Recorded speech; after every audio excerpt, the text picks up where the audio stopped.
Hello, आज हम CRE का पार्ट 3 करेंगे क्वेश्चन प्रैक्टिस के लिए 1 मार्क के। तो चलिए, हमने 1 से 20 तक क्वेश्चन आई थिंक कर लिए थे, तो आज उससे आगे क्वेश्चन हम चालू करेंगे, ठीक है। तो क्वेश्चन नंबर 21। तो क्वेश्चन नंबर 21 क्या बोल रहा है? The second order rate constant is usually expressed as. Okay, तो रेट कांस्टेंट का हमको यूनिट तो पता ही है। तो क्या होता है, के का यूनिट होता है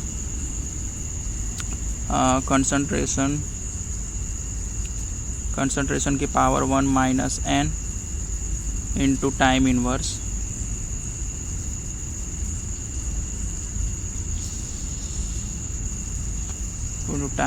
ठीक है। और हमको कंसंट्रेशन किस में पूछी है, मतलब कि 21 में मोल पर लीटर में है, ठीक है। तो देखिए क्या लिखेंगे, कंसंट्रेशन का यूनिट क्या होता है, मोल पर लीटर, और 1 माइनस n की जगह पर क्या लिखेंगे, सेकंड ऑर्डर है तो 2 लिखेंगे। और टाइम इनवर्स, टाइम किस में दिया है उन्होंने, टाइम सेकंड में दिया है, ठीक है। तो सेकंड इनवर्स तो क्या आएगा, मोल पर लीटर की -1 बराबर -1 है, तो उसको कैसे लिख सकते हैं हम लोग। तो देखिए ऑप्शन में किस तरह से दिया है। ओके, मोल पर लीटर इनवर्स। ओके, तो ये देखिए ऐसा लिखा है, तो उसके हिसाब से ही लिखेंगे। मोल की इनवर्स होगी लीटर, लीटर ऑलरेडी डिनोमिनेटर में है तो वो ऊपर आ जाएगा, क्योंकि -1 डिनोमिनेटर पॉजिटिव हो जाएगा। तो मोल इनवर्स और ये सेकंड इनवर्स, ठीक है। तो सिंपल क्वेश्चन था ये आपको मतलब कि बिना पेन उठाए आना चाहिए क्वेश्चन का आंसर। तो इसका आंसर क्या आएगा, mole inverse litre second inverse, option C, ठीक है। फिर क्वेश्चन नंबर 22 क्या है, the hydrolysis of ethyl acetate is a reaction of, ठीक है। तो ये रिएक्शन दी है CH3COO C2H5 plus H2O gives H plus ion CH3COOH plus C2H5OH, ठीक है। जनरली गेट में मतलब कि इस तरह के सीआरई के क्वेश्चन नहीं आते, लेकिन अदर कोई PSU एग्ज़ाम है तो उसमें शायद ये पूछ सकते हैं ऐसा क्वेश्चन। तो आपको मतलब कि ये याद ही रख लेना है, क्योंकि हमको केमिस्ट्री में इतना ज़्यादा वो है नहीं।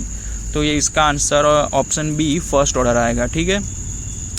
तो क्वेश्चन 22 का आंसर फर्स्ट ऑर्डर आएगा। ओके, क्वेश्चन नंबर 23 देखते हैं। For a reaction A plus 3B gives 5C plus 7D, which one of the following is correct?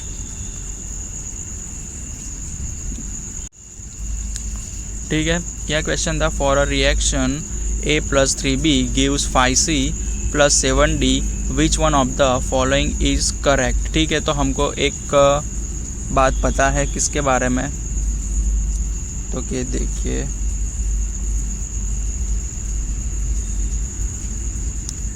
हमको ये पता है रिएक्शन क्या है अपनी। तो रिएक्शन है A plus 3B give, okay. तो देखिए हमको ये पता है -RA डिवाइडेड बाई, क्या लिखा है, RA डिवाइडेड बाई उसका कोएफिशिएंट इज इक्वल टू क्या होता है, रिएक्टेंट है इसलिए -RA लिखेंगे। तो रिएक्टेंट के लिए ये BK3 आएगा, ओके।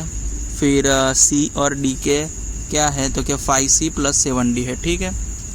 तो ये देखिए 5C is equal to plus RC by 5 और प्लस RD बाई 7, ठीक है।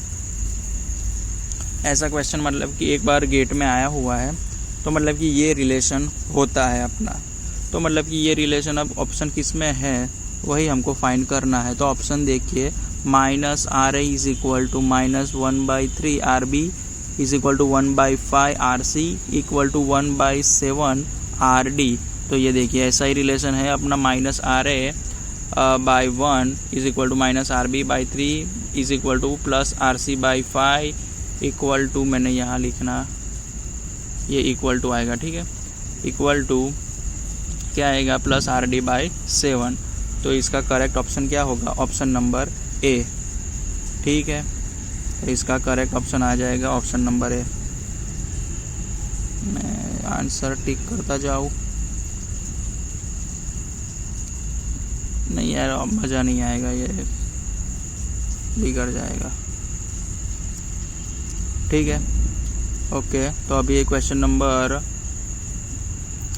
24, the dimension of rate constant के फॉर nth ऑर्डर रिएक्शन, ठीक है। तो अभी हमने देखा है कि डायमेंशन क्या थी हमारी nth ऑर्डर के लिए, तो हम लिखते हैं वही है, क्या होती है, के का डायमेंशन होता है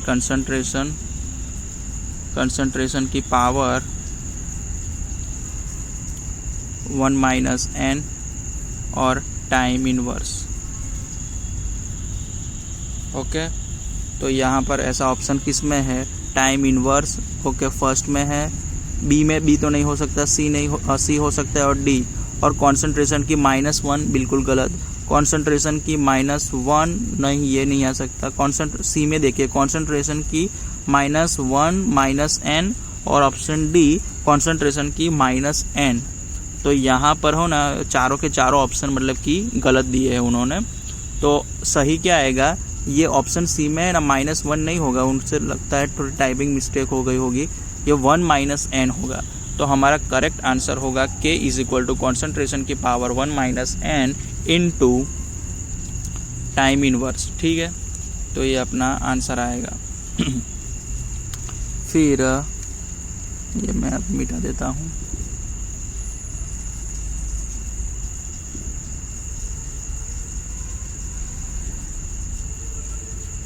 ठीक है, तो क्वेश्चन नंबर 25 क्या है, reaction in which the rate equation correspond to a stoichiometric equation are called, okay.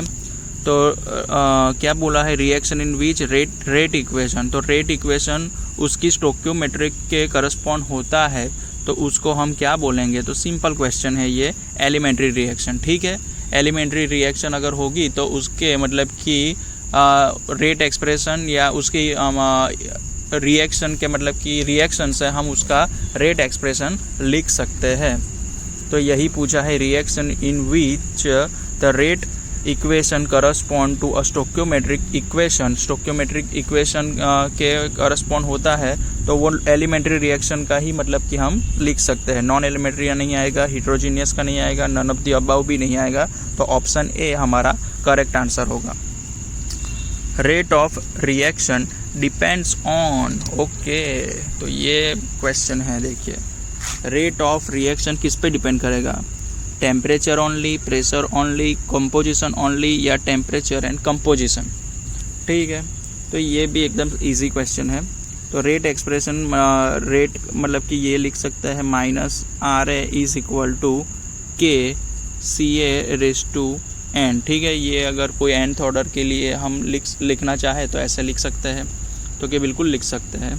तो यहाँ पे देखिए आप, जो k है वो k किस पे डिपेंड करता है। हमने पहले ये क्वेश्चन देखा है कि रेट कांस्टेंट ओनली टेम्परेचर पर डिपेंड करता है, ठीक है। रेट एक्सप्रेशन देखिए, रेट एक्सप्रेशन k और CA और n ये तीनों पे डिपेंड करता है, लेकिन उसमें जो k आता है वो टेम्परेचर पे डिपेंड करता है। तो इनडायरेक्टली मतलब कि अपना रेट भी टेम्परेचर पर डिपेंड करता है, ठीक है। कंसंट्रेशन तो मतलब कि कंपोजिशन भी आ गई, और ऑर्डर पर भी मतलब कि वो अपना डिपेंड करता है। लेकिन यहाँ पर ऑप्शन क्या क्या दिया है, temperature and composition. Temperature only नहीं आएगा, कंपोजिशन ओनली नहीं आएगा, क्योंकि ओनली नहीं, टेम्परेचर का कंपोजिशन एंड ऑर्डर पर भी वो डिपेंड करता है। तो ऑप्शन डी हमारा करेक्ट आंसर हो जाएगा, ठीक है। ओके, अभी आएंगे क्वेश्चन नंबर, कौन से क्वेश्चन पर आएंगे, क्वेश्चन नंबर 27, ठीक है। The rate expression for the reaction H2 + Br2 gives 2HBr is given by, तो रेट लिखा है उन्होंने बड़ा सा, this the reaction is stoichiometric. Okay, stoichiometric ऐसा तो एक सेकंड ना, मुझे कॉल पिक करना पड़ेगा।